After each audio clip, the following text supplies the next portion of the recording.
감사합니다. 봉독한 출애굽기 5장 1절부터 마지막 23절까지 말씀을 중심해서 바로 앞에 선 모세와 아론이라는 제목으로 하나님 말씀 증거하겠습니다. 바로 왕 앞에 모세와 아론이 서서 하나님의 뜻을 전하는 장면. 그러니까 하나님의 뜻을 전달하며 첫 번째로 제1차 이스라엘 백성들이 애굽으로부터 나와야 할 것에 대한 해방을 요구하고 있는 장면이라고 할 수가 있겠습니다. 몇 차에 걸쳐서 이제 해방을 계속 요구하고 있고요. 결국에는 마지막 장자 재앙, 지난 시간에 이스라엘 백성이 하나님의 자녀들, 특별히 장자라고 말씀하면서 그 장자를 너희들이 보내지 않고 잡아둘 아무런 권리가 없다라고 말씀하시면서 그 장자를 내보내야 할 것을 말하라. 그렇지만 내보내지 않을 것이다.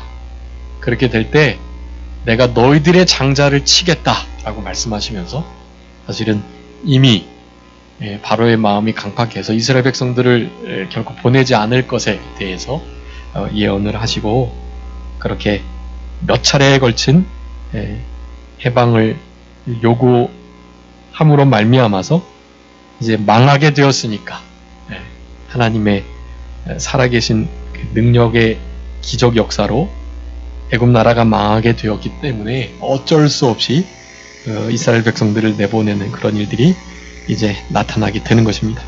그 첫 번째의 대면의 장면이라고 할 수가 있겠는데요. 너무나 당당하고 또 그렇게 하나님의 뜻을 받고 그 뜻을 대언하는 자들의 그 담대한 신앙의 모습을 우리가 엿볼 수 있는, 그렇지만 그 일이 예상했던 것과는 달리 이스라엘 백성들에게 가가지고 그 세 가지의 징표를 보이면서 하나님께서 보내셨음을, 그래서 이스라엘이 애굽으로부터 해방되어야 될 것을 이제 인정받고 그래서 하나님께 경배하는 일이 있긴 있었지만 정작 바로 왕 앞에서는 전혀 그런 말이 먹히지 않는 그런 상황을 맞닥뜨린 그런 상태에 있는 그런 말씀이라고 하겠습니다. 이렇게 읽어보셔서 아시겠지만 상황이 답답하고 그리고 더 안 좋아지고 이스라엘 백성들이 우리 모세가 이렇게 애굽 사람을 쳐서 죽인 이후 도망한 40년의 삶 동안에 아주 철저하게 이제 노예화 되어가지고 많은 고생을 지금 하고 있는 거예요. 그런 중에 생존의 여부를 물어봐야 할 정도로 정말 이스라엘 백성들이 제대로 살아가고 있을까에 대해서 걱정하면서 이제 애굽으로 오게 되었던 우리 모세인데 그만큼 상황이 쉽지 않은 상황이고 그럼에도 해방이 된다는 말씀을 듣고 참 좋았지만 그 말씀이 당장에 이루어지지 않은 것을 보고 오늘 본문에서 이제 이스라엘 백성들의 광야의 그 많은 원망과 시험의 사건들 중에 사실은 첫 번째로 그 원망의 태도가 드러나는 그런 장이라고도 할 수가 있겠습니다. 우리 인생 가운데 만나는 복음으로 말미암는 구원과 해방의 역사, 그런데 그 역사가 있기 전 그리고 있은 후에도 여전히 계속되는 사탄의 공격과 방해의 공작들을 생각해 볼 수 있는 그런 성경 말씀이라고 할 수가 있겠습니다. 당당하게 바로 왕 앞에 모세가 그리고 아론이 서 있긴 하지만 쉽게 그 하나님의 뜻이 이루어지지 못하는 그런 장면을 통해서 우리의 삶 가운데도 예수님을 믿는다고 해도 여러 가지 어려움이 있을 수 있다는 그런 생각들, 그리고 결국에는 하나님의 뜻이 이루어질 것이라는 확신을 갖는 그런 이 시간이 되어야 되겠습니다. 1절부터 3절까지 모세가 바로에게 말을 하는 장면, 물론 아론이 말을 하는 것입니다. 세 번째 재앙 내릴 때까지 사실은 아론이 대신해서 모세의 말을 전하게 됩니다. 이적도 아론이 행하게 되고요. 근데 그 이후로부터는 이제 모세가 나서게 되고, 사실은 그런 2인 체제가 원래 안 될 법했었는데 모세가 보낼 만을 잘 보내줘서 끝까지 하나님의 그 명령을 이렇게 불순종하기에 아론을 어쩔 수 없이 세우셨던 것, 그리고 아론이 그런 모세와 비슷한 위치에서 그런 일을 하다 보니 모세만 하나님의 선지자냐? 우리도 선지자다라는 생각을 가지고 누님 미리암과 함께 모세를 대적하는 일도 있었던 것, 그런 것들을 생각할 때 동역하는 모습은 아름다운 모습이었지만 모세가 하나님의 명을 받아가지고 그렇게 힘써 혼자 일을 해 나갔다면, 옆에서 돕는 자로 그저 모세와 아론과 훌이 있었다면 사실은 더 좋지 않았을까 하는 생각도 해보게 되는 것이고요. 그런 아론의 교만과 실수도 더 적어지지 않았을까 하는 생각도 해보게 됩니다.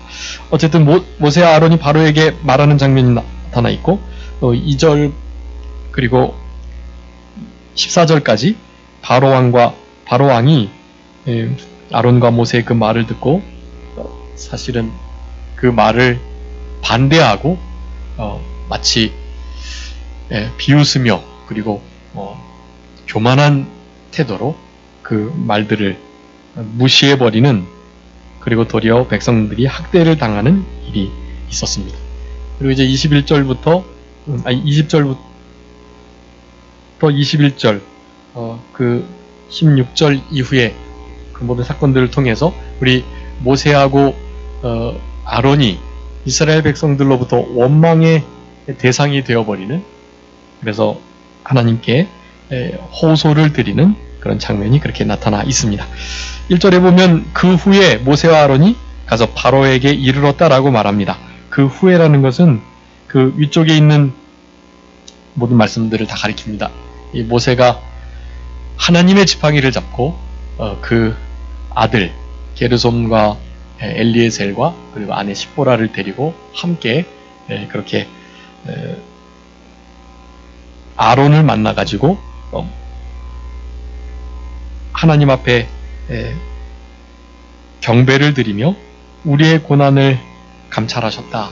하나님께서 들으시고 우리의 우고와 슬픔과 고통과 그 형편없이 대우당하는 것을 다 보시고 아셔서 건져주시겠다는 그런 말씀을 듣고 고난을 돌아보시는 우리를 권고하시는 하나님께 경배와 영광을 돌려드리면서 그렇게 이 모세와 아론을 바로 왕 앞으로 잘 보내게 되는 일이 있었던 것입니다. 그리고 이 일을 인하여서 그 중간에 우리 십보라가 그 아들 엘리에셀을 할례하는 문제 때문에 우리 모세를 피난편이라고 부르고 엘리에셀 두 번째 아들의 할례를 하지 않은 것 때문에 하나님께서 모세를 거의 죽이실 정도까지 그렇게 갔는데 그것을 십보라가 알고 당장에 할례를 행함으로 하나님께서 놓아주시는 그런 일들이 있었는데요. 그 일 때문에 다시 우리 모세와 모세의 가족은 당분간 떨어져 있게 되는 것입니다. 나중에 이제 이드로 장인이 이 십보라와 그 아들들을 데리고 오는 장면들이 뒤에 나오는데, 그래서 헤어져서 이제는 그렇게 아론과 함께 해방하는 그런 요구를 바로에게 하는 장면들이 나오게 되는 것입니다. 그런 일들이 잘 있고 난 후에 당당한 모습으로 담대한 신앙으로 우리 바로의 앞에 서게 되었습니다. 여호와의 말씀을 담대히 아뢰었어요. 내 백성을 보내라 라고 말을 합니다. 실제로 애굽 나라가 이스라엘 나라를 그렇게 노예로 써야 할 아무런 권리가 없어요. 물론 야곱의 12 아들들을 비롯해서 75명의 가족들을 처음에 받아주고 그래서 이렇게 잘 생활하게 해주고 그 가운데 이제 나올 때 장정만 60만이었으니까요. 실제로 여인이나 어린아이들, 늘 나이가 든 이들 다 합치면 거의 2~3배 이상 되는 사실은 그런 수가 애굽에 거하고 있었던 것입니다.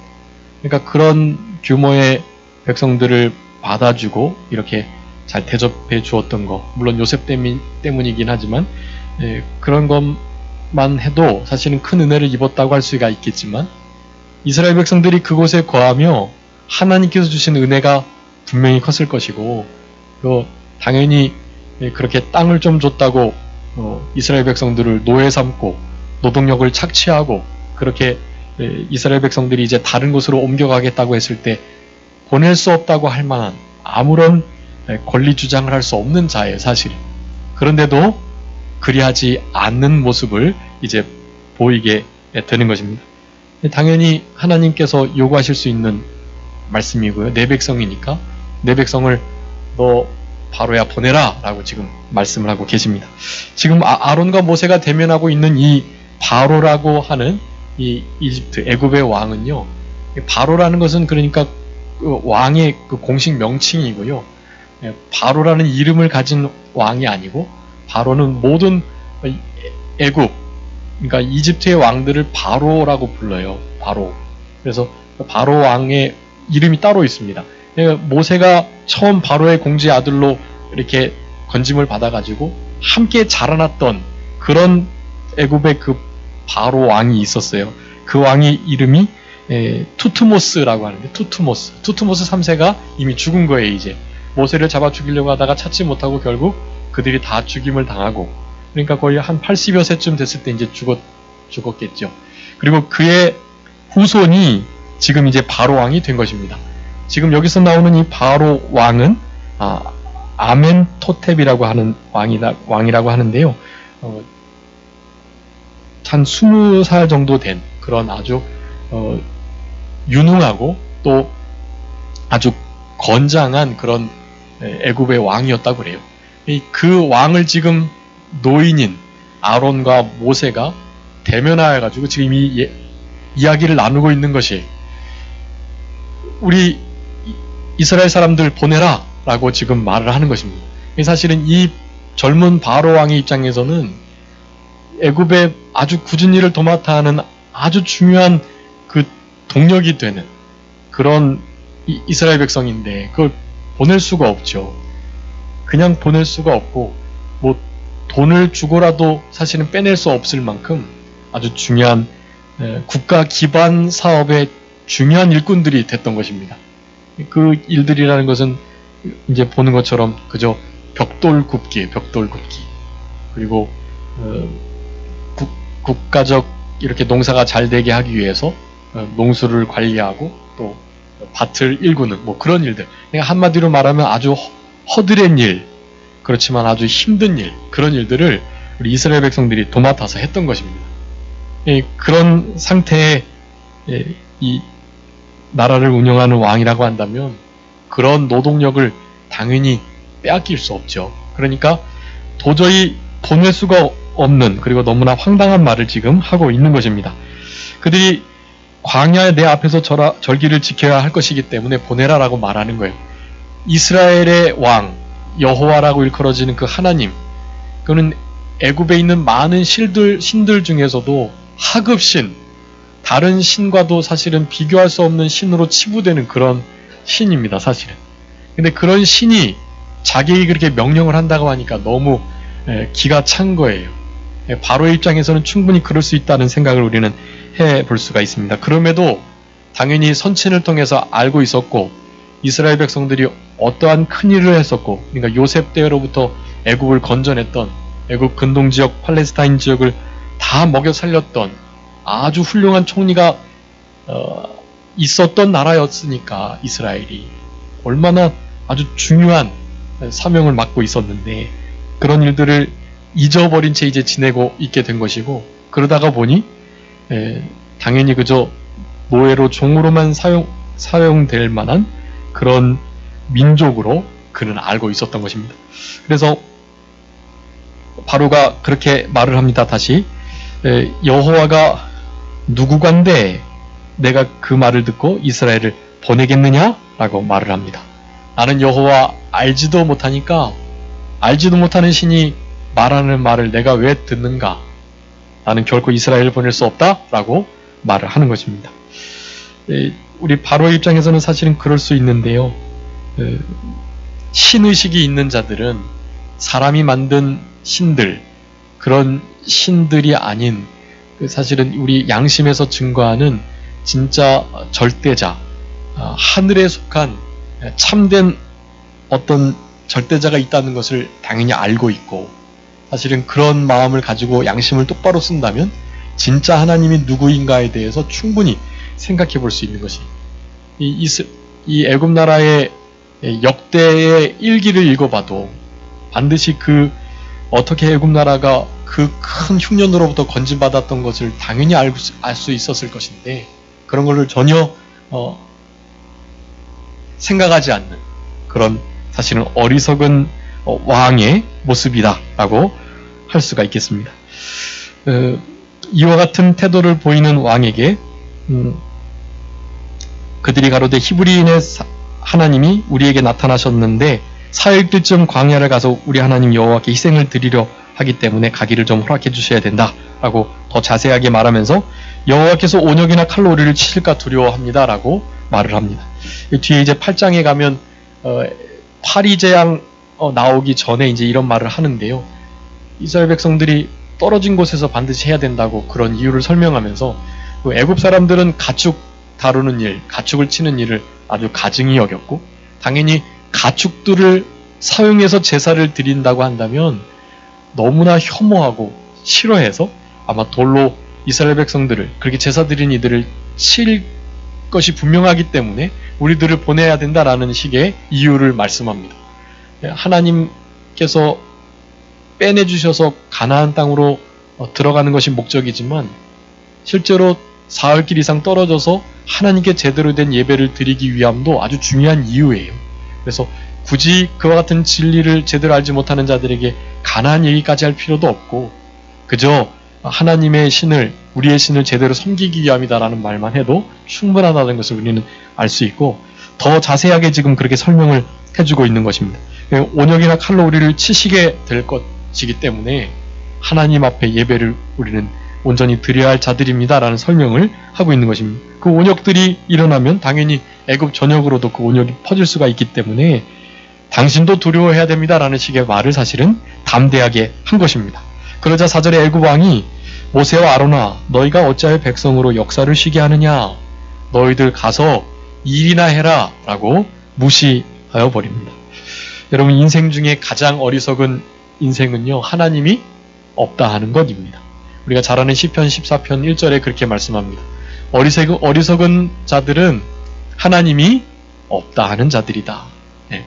하나님이 없다 하는 자들에게 전혀 소망이 없어요. 네. 하나님이, 그러니까 우리 여호와 하나님을 가리키는 것인데, 그 하나님이 아닌 일반적인 하나님, 신이 뭐 있다라고 생각하는 정도의 사람들은 있을 수 있습니다.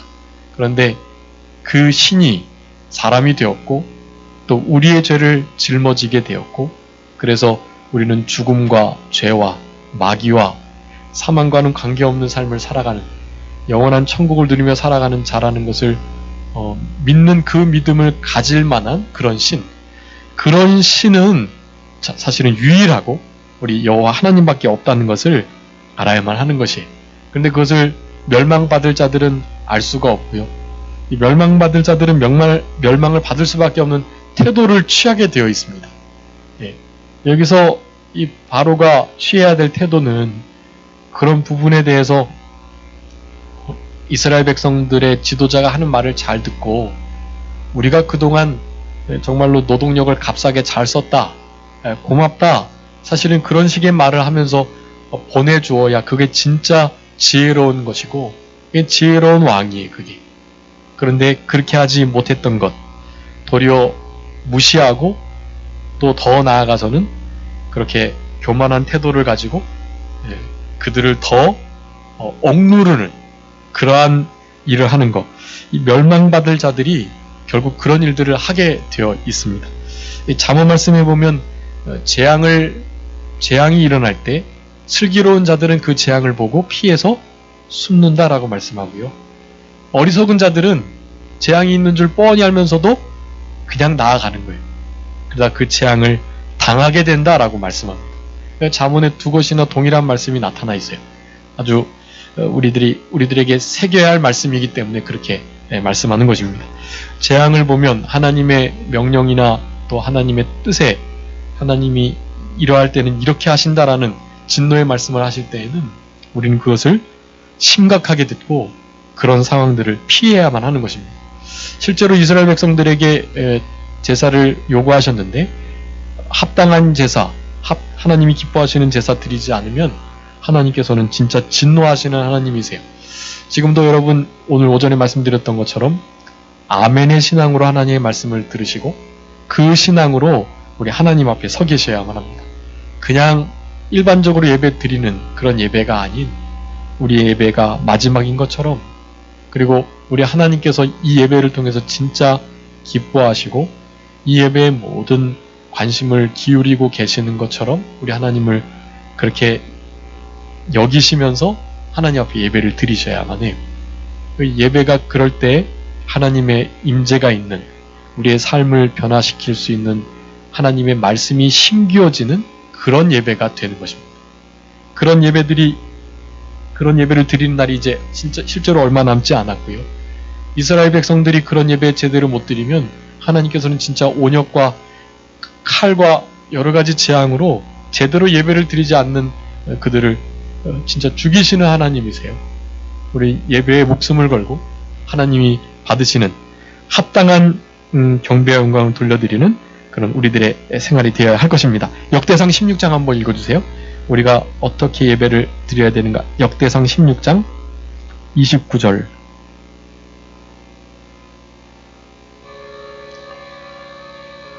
역대상 16장 29절 한번 읽어주세요. 여호와의 이름에 합당한 영광을 그에게 돌릴지어다. 예물을 가지고 그 앞에 들어갈지어다. 아름답고 거룩한 곳으로 여호와께 경배할지어다. 온 땅이여 그 앞에 떨지어다. 세계가 굳게 서고 흔들리지 못하는도다. 아멘. 하나님 앞에 어떤 예배를 드리라고요? 합당한 예배를 드려야 하는 것이 합당한 예배. 지금 우리의 드리는 이 시간에 우리의 마음의 태도와 또 우리의 모습이 합당한가, 그것들을 늘 눈여겨 보시면서 관심을 기울이시면서 점검하시면서 그렇게 예배를 드리셔야만 합니다. 거룩하고 아름다운 예물을 가지고 주님 앞에 나와야만 하고, 그것은 물질적인 것만을 말하는 것이 아니고 우리의 전 인격에 그런 속사람이 잘 단장된 하나님이 복주심하고 약속된 그 성품과 그 하나님의 사람에 맞는 그런 모습이 되셔야 그것이 하나님이 기뻐 받으시는 합당한 예배가 되는 것입니다. 그런 예배들을 늘 드리시도록 힘을 써야 하고, 이스라엘 백성들이 그런 예배 여태까지 사실은 제대로 드리지 못했는데 이제부터 그 예배를 드리고자 한다라는 말을 지금 하고 있는 것입니다. 그랬을 때 그 어리석은 왕은 가서 너희 역사나 해라 라고 말을 하면서 역사를 쉬게 하는 자들로 우리 모세와 아론을 그렇게 폄하하면서 간역자들과 패장들을 6절에 불렀습니다. 간역자들은 이제 모든 그 애굽 나라의 여러 가지 일들을 맡은 그런 감독자라고 할 수가 있겠고요. 이제 그들이 특별히 이 허드렛 일, 벽돌 굽는 일 같은 거, 그런 일들을 하게 될 때 이 패장은 이제 이스라엘 백성 중에 지도자를 세운 거예요. 그 지도자들이 이스라엘의 그 여러 일들을 잘 이렇게 진행될 수 있도록 세운 그런 그들도 감독들입니다. 그들을 불러가지고 그렇게 말하는 거예요. 짚을 전과 같이 이제는 안 주겠다. 그렇지만 똑같이 만들어내야 된다라고 말하는 거예요. 그러니까 배나 더 힘든 일을 그렇게 맡긴 것입니다. 전에 만든 수요대로 그대로 하면서 그렇게 정책을 바꾼 이유가 너희 모세와 아론이라는 자가 와가지고 나가서 예배한다고 하니까 너도 얼마나 한가롭고 평안하니까 지금 그런 소리를 하고 있지라고 말하면서 일을 더 강하게 시키는 거예요. 멸망받을 지도자, 망하게 될 지도자들의 태도가 우리 그와 같다는 것을 늘 알아야만 합니다. 이 열왕기상 12장에 보면 우리 이스라엘 나라가 나뉘게 되는 결정적인 장면이 나오는데요. 거기 이 솔로몬의 아들인 르호보암이 좀 이렇게 나라를 어떻게 다스릴까에 대해서 그 장로들에게, 나이가 있는 그런 이들에게 물어봐서 이렇게 잘해야 되는데, 그런 이의 말은 안 듣고 자기와 같은 동류의 젊은이들의 말을 듣고 아버지보다 훨씬 더 아주 강하게 그렇게 다스리고 강하게 해야 된다라는 말을 듣게 되는 것이, 그래서 모든 마음이 다 떠나가지고 여로보암에게로 가버리게 된 것이, 르호보암 아버지 솔로몬의 허리가 나의 이 새끼 손가락보다 더 얇다는 식의 말을 하고, 나는 정갈로 징치하겠다라는 식의 말을 하면서 강하게 더 학대하고 다스리겠노라고 말을 한 것이, 그런 왕 밑에서는 진짜 충성된 백성들이 나올 수가 없는 것입니다. 멸망하고 결국 무너질 수밖에 없는 그런 지도자들의 모습이 늘 한결같음을 우리가 생각해 보게 됩니다. 그런 말을 하는데 하나님께서 실제로 희생을 받고 또 가나안 땅으로 인도하시기 위한 그 뜻을 알 수 없는, 또 하나님을 제대로 알 수 없는 자들의 미련한 모습이라고 할 수가 있겠습니다. 그들을 거짓말하고 있다, 그 거짓말 듣지 않게 해라라는 식으로 그 간역자들과 패장들을 그렇게 다그치고 있는 것이에요. 그럼 실제로 그들이 10절부터 이제 그 일을 하게 되는데요. 당연히 술을 채울 수가 없죠. 아무리 노력해도 그 술을 채울 수가 없는 것입니다. 그래서 14절에 보면 패장들을 때렸습니다. 때리면서 너희들 빨리 원래대로 그 벽돌의 수요를 계속해서 갖다 바쳐 라고 말을 하는 것이, 근데 결국 그럴 수가 없는 것이고, 15절에 그 패장들이 바로에게 직접 호소를 합니다. 이거 왕의 허물입니다. 왕의 백성의 허물입니다. 그러니까 간역자들을 말하는 거예요. 간역자들이 우리를 이렇게 지금 다루고 있는데 이거 잘못하고 계시는 것입니다 라고 바로 왕이 좀 뭔가 오해하고 있는 듯이 생각해서 그렇게 말을 한 것입니다. 당연히 그게 아니죠. 그 왕이 명령한 일이고 간역자가 그것을 순종한 것일 뿐인데, 그랬을 때 바로가 17절에 말합니다. 게으르다.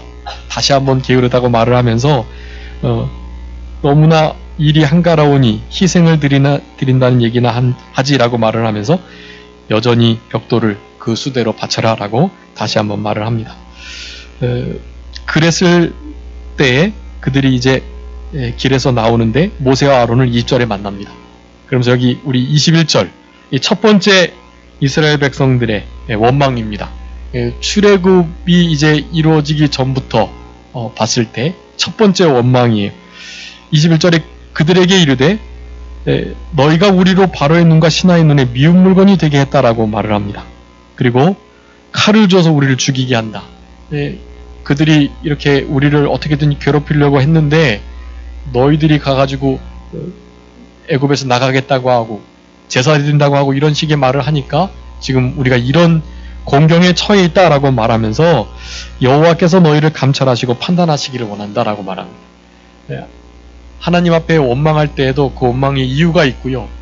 또 그 원망을 들을 만한 일들을 했던 하나님의 종들에게는 모든 화살을 돌리면서 그들이 하나님 앞에 도리어 심판받기를 바란다는 하나님의 말들을 하고 있는 것이, 이게 참 아이러니합니다. 하나님의 말씀을 어기고 하나님의 뜻을 반역하며 원망 불평하는 자들도 그런 일들이 그렇게 있게 한 당사자들에게 대해서는 하나님의 이름을 들어서 하나님께서 좀 감찰하시고 판단하시기를 원한다라는 식의 말을 하는 것입니다.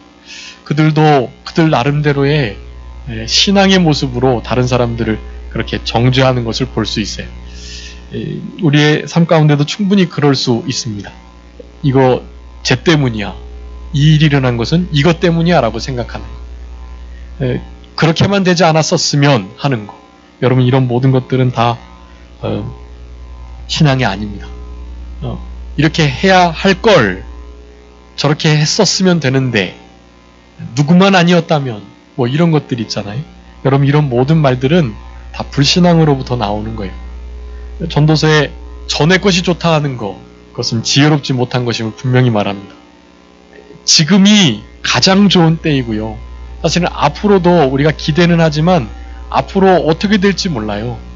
과거를 우리가 돌릴 수 없는 것처럼 미래를 우리가 땡겨올 수 없는 것처럼 여러분 우리가 바꿀 수 있는 시간은 현재뿐이에요. 그래서 이 현재라는 시간을 영어로 선물이라고 하는 것이 현재가 선물이에요. 하나님께서 오직 이 현재라는 시간만 우리에게 주신 거예요. 과거도 우리의 것이 아니고 미래도 우리의 것이 아니고 우리가 어떻게 할 수 없는 것들이에요. 과거와 미래를 동시에 현재로 보고 계시는 하나님께 모든 것을 맡기시고 과거에 일어났던 일 이렇게 했었으면 좋았을 걸. 물론 옛날에 잘못한 것을 거울 삼고 이제는 다시는 그런 실수를 하지 않겠다고 다짐하는 건 좋은 거죠. 근데 과거의 일에 정죄감에 매여 있고 죄책감에 빠져 있고 그거 하나님의 뜻 아니에요. 과거에 또 얼마나 잘했느냐 그것도 중요한 거 아니에요.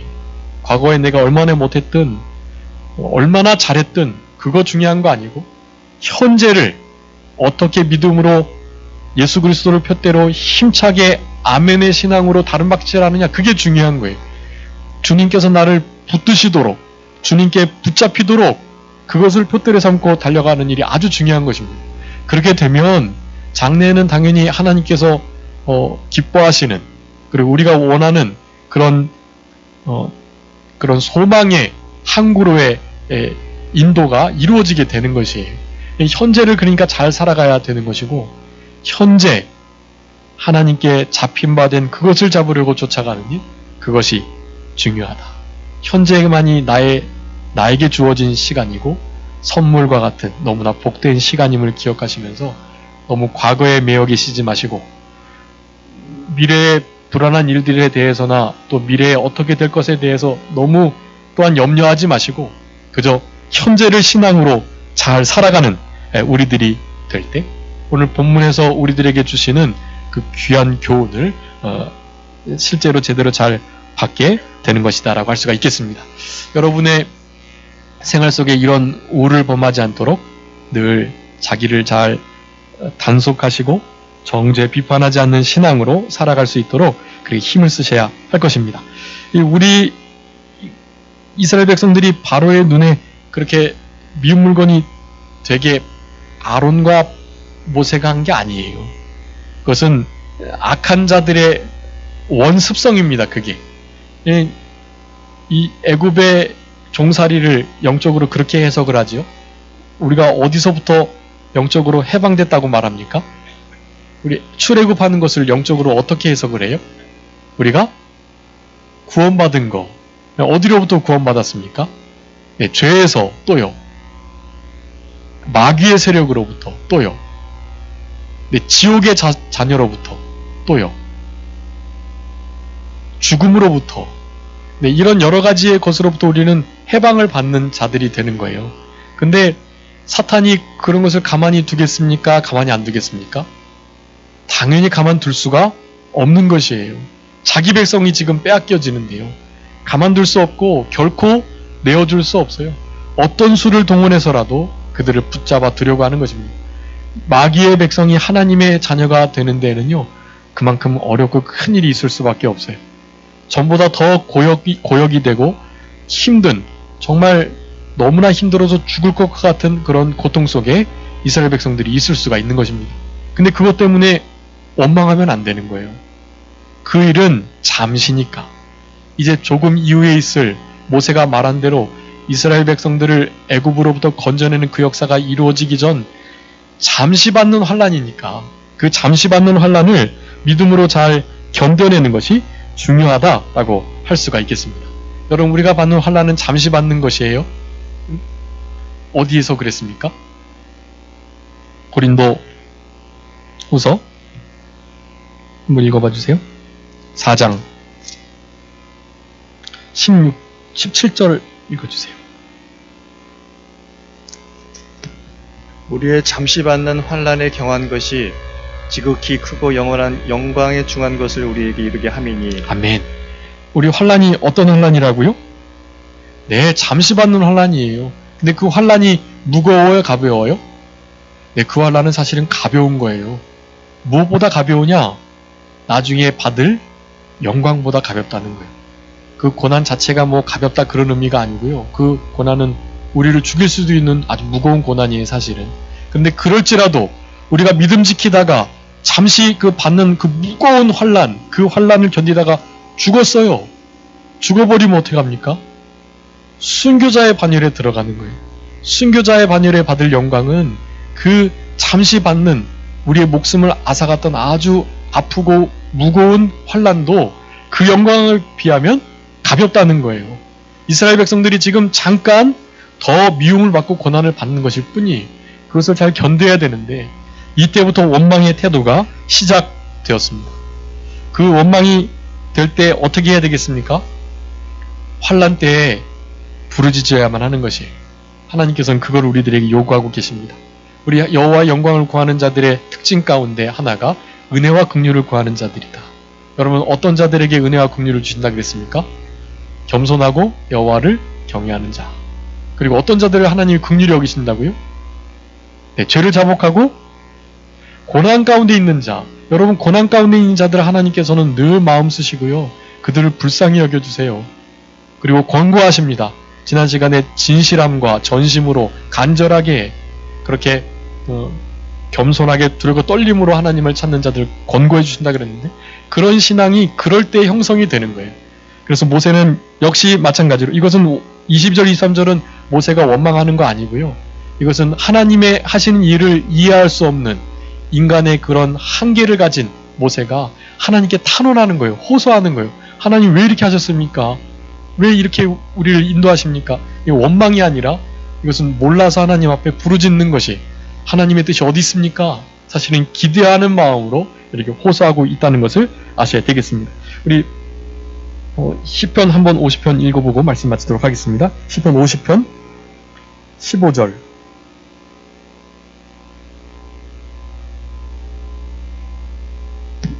환난 날에 나를 부르라. 내가 너를 건지리니 내가 나를 영화롭게 하리로다. 아멘. 여러분 환난 날에 하나님께 부르짖는 자들 하나님께서 어떻게 하시겠다고요? 건져내시고 건짐을 받은 그들이 어떻게 하겠다고요? 하나님을 영화롭게 하는 것이에요. 그 환난의 때를 부르짖음으로 잘 통과하고 건짐받았던 그들은 정금과 같이 나온 것이 되는 거고요. 그런 자들의 삶이 아멘의 삶이 되어서 사실은 하나님께 영광을 돌리게 되는 그런 인생길을 걸어가게 된다는 사실입니다. 여러분 모세와 그의 백성들이 이런 일들을 잘 통과해야 되는데 사실은 시작부터 제대로 통과하지 못하고 있어요. 자신들이 누리는 잠깐의 그 안일함을 영광으로 인하여 받게 되는 그 환난의 때 환난을 견디지 못하고 그저 원망하고 불평하는 것으로부터 시작되었다라는 사실.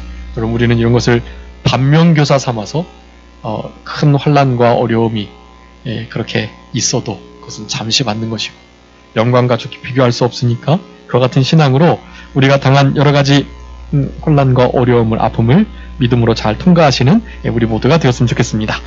자, 기도하겠습니다. 살아계신 우리 아버지 하나님 감사합니다.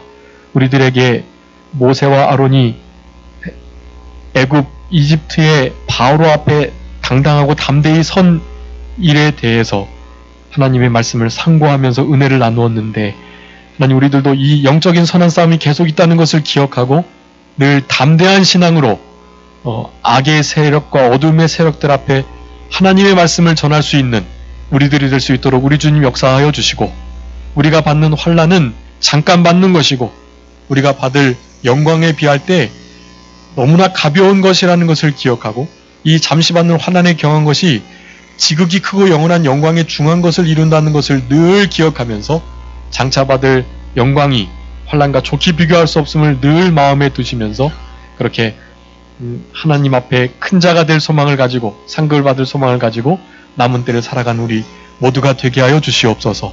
여러 가지 모양으로 어려운 일을 당한 성도들에게 그 어려움 속에서 부르짖을 수 있는 믿음을 허락하여 주시고 그와 같은 믿음을 가지고 우리 주님을 구하고 주님의 도우심을 권고하심을 원할 때 하나님께서 역사하여 주시고 그러한 자들이 또한 하나님을 영원롭게 하는 삶을 살겠다고 하셨던 그 약속의 말씀이 우리의 삶 가운데 이루어질 수 있도록 우리 주님께서 도우시고 함께하여 주시고 역사하여 주시옵소서.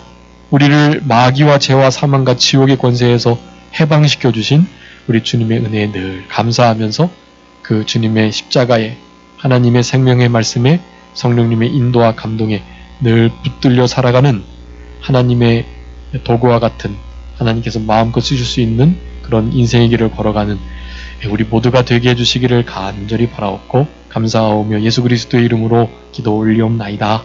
아멘. 다시 찬송하시겠습니다. 찬송가 447장